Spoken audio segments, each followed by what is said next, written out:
Hello everyone and good morning. My name is Vivek Sharma and today we will be discussing about three major articles. सबसे पहले Ghosh committee के बारे में discuss करेंगे, then fishing cat के बारे में हमारा एक इंपॉर्टेंट आर्टिकल है, देन आर्मेनिया एंड अजरबैजान की पीस डील के बारे में डिस्कस करेंगे. आज की डेट है 12 अगस्त 2025. आइए शुरुआत करते हैं आज के पहले आर्टिकल से. देखिए, एक एलिगेशन यहाँ पर लगी तेलंगाना गवर्नमेंट के ऊपर कि भाई आपने ये जो कालेश्वरम लिफ्ट इरिगेशन प्रोजेक्ट है इसमें बहुत ज़्यादा धांधलेबाजी करी है, बिकॉज कुछ ही सालों के अंदर यहाँ पर कुछ स्ट्रक्चरल डैमेज देखने को मिल रही है, कॉस्ट आपकी बहुत ज़्यादा एक्सकेलेट कर चुकी है और कुछ डिसीजंस के ऊपर सवालिया निशान उठ रहे हैं. तो इस बेसिस पे यहाँ पे एक आपकी कमीशन बनाया गया, जुडिशियल कमीशन, और इन्होंने कहा कि भैया इसमें तो बहुत ज़्यादा इरेगुलरिटी है, डिज़ाइन प्लान में कुछ गलतियाँ थी एंड एग्जीक्यूशन प्रॉपर नहीं हुई, जिस वजह से ये प्रॉब्लम आपकी देखने को मिली. अब सबसे पहले इस प्रोजेक्ट के बारे में बात की जाए तो ये मल्टीपर्पस लिफ्ट इरिगेशन प्रोजेक्ट है जो कि गोदावरी रिवर के ऊपर कालेश्वरम एरिया में तेलंगाना में बिल्ड किया जाना था. ये वर्ल्ड का largest multi stage lift irrigation project है जिसमें मल्टीपल पंपिंग स्टेशन बनाए जाएंगे एंड इससे लगभग 16 लाख एकड़ जमीन को हम जो ड्रॉट प्रोन एरिया थे 13 डिस्ट्रिक्ट में फैले हुए उनको हम वापस से हरा भरा कर पाएंगे.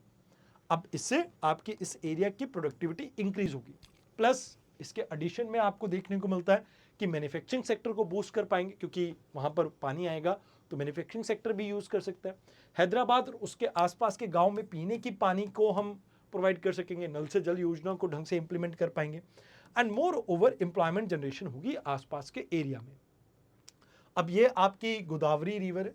अब इस गोदावरी रिवर के ऊपर यहाँ पर ये 4 एरिया में हम क्या बिल्ड करने वाले थे, एक आप ये कह सकते हो लिफ्ट पंपिंग स्टेशन को बिल्ड करना था. तो प्रॉब्लम स्टार्ट कहाँ से हुई? कहते देखो, एक्चुअल में प्रॉब्लम से पहले आपको ये समझना होगा कि इसमें 1800 किलोमीटर के एक कनाल को हमने बिल्ड करना था और इसमें मल्टीपल ब्रांच बनने थे, जैसे रामदुगु एरिया है, मदीगड़ा एरिया है, सुंदिला एरिया है एंड अनरम एरिया है. तो यहाँ पर बिल्ट होना था. कहते एक्चुअल में ये मदीगड़ा एरिया में नहीं बिल्ट होना था. एक्चुअल में ये प्रोजेक्ट जो था वो स्टार्ट होना था तुमड़ी हट्टी वाला जो एरिया है, आई एम सॉरी अगर प्रोनाउंसिएशन कुछ गलत है, तो वहां से शुरू होना था. बट बाद में इसको चेंज करके यहाँ पर मदीगड़ा एरिया को ऐड कर दिया गया. तो कहते एक्चुअल में इसकी कॉस्ट 71,000 करोड़ थी, बट अभी 1 लाख करोड़ से ऊपर खर्च हो चुका है और अभी भी कुछ पैसा देना पेंडिंग है.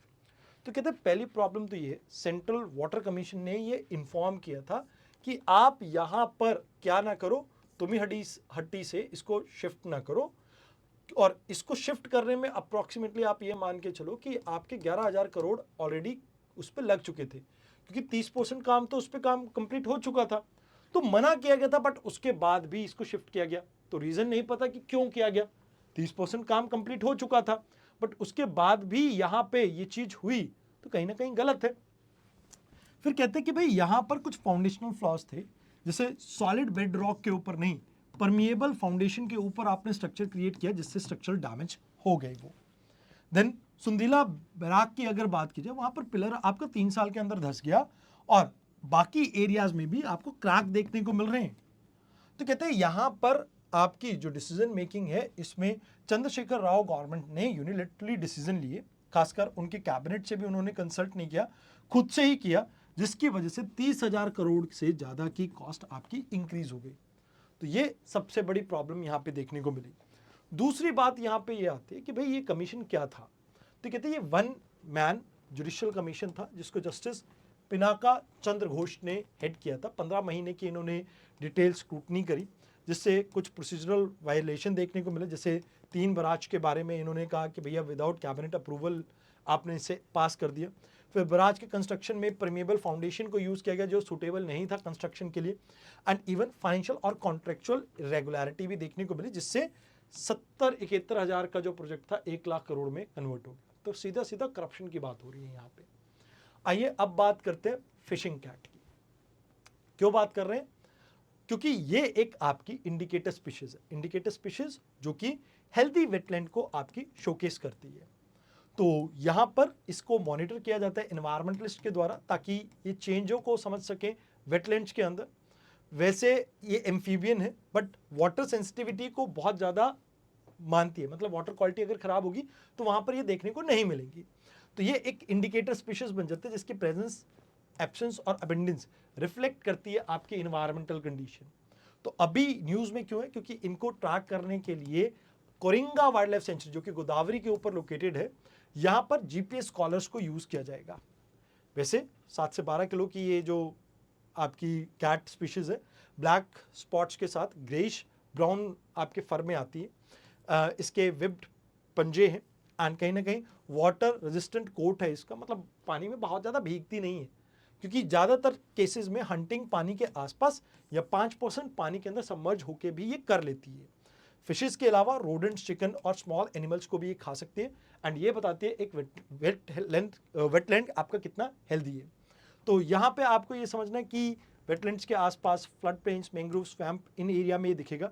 हिमालय से लेके वेस्टर्न घाट, ईस्टर्न कोस्ट और श्रीलंका तक के अंदर ये आपकी स्पीशीज देखने को मिलती है।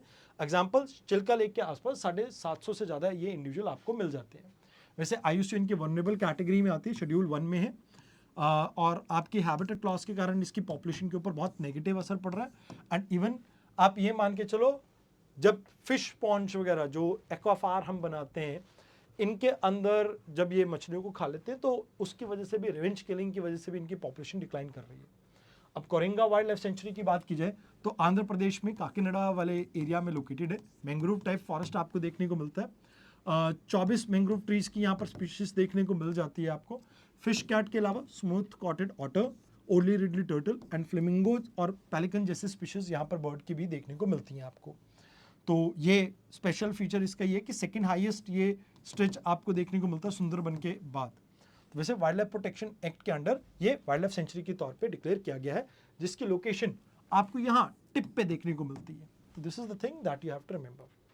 अभी डोनाल्ड ट्रंप ने क्लेम किया कि भैया इन्होंने पीस डील क्रैक करवा दी है आर्मेनिया और अजरबैजान के बीच में, और बहुत एक यूनिक चीज़ है क्योंकि यहाँ पर एक एक्सक्लूसिव डेवलपमेंट राइट मिल गया है, ये जो ज़ैंजिबार कॉरिडोर है यहाँ पर यूएस को, जिससे कहीं ना कहीं ईरान और रशिया के इन्फ्लुएंस इस एरिया में कम होता हुआ हमें दिख रहा है, खासकर साउथ कॉकस एरिया में। अब अगर देखा जाए तो यहाँ पर काराबख जो एरिया है, यहाँ पर काफ़ी समय से एक टेरिटोरियल डिस्प्यूट चल रहा था। 1988 से 94 के बीच में पहली इनकी वॉर होती है जिसमें आर्मेनिया इस एरिया को कैप्चर करता है। एरिया कौन सा है भैया? ये वाला जो एरिया है, हम इसके बारे में बात कर रहे हैं। तो अभी इसी के बीच को लेके इन दोनों के बीच में डिस्प्यूट चल रहा था। तो उसके बाद 2020 में 44 डेज वॉर होते हैं, अजरबैजान इस एरिया को वापस कैप्चर करता है। अजरबैजान 2023 में फिर से एक बार ऑफेंसिव होता है, फुल कंट्रोल ले लेता है इस एरिया में।